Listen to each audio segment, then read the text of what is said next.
Hello everyone, welcome back. In today's video, I'm going to show you how to remove files from a project in Claude AI. So first of all, you need to come here on Claude.ai, then simply log in into your account if you haven't already. Now over here, when you are on this particular page, you need to hover over to the top left hand corner of the screen, and here you are going to see all of the projects that you have created along with the files inside these projects. So for example, I have this project name testing, and under it I have these two files available.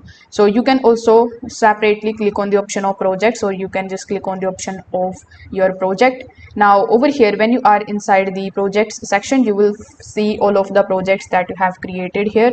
So when you click on the project or when you open it, you will find all of your recent file. So you just have to click on the three dots right next to that particular file which you want to remove from the projects. So for example, let's say I want to delete this particular untitled file.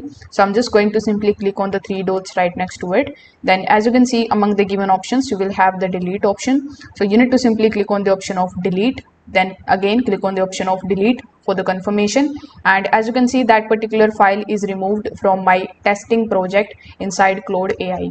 So that's how you can do it. If this video helped you out, consider subscribing to the channel and liking the video. Thanks for watching.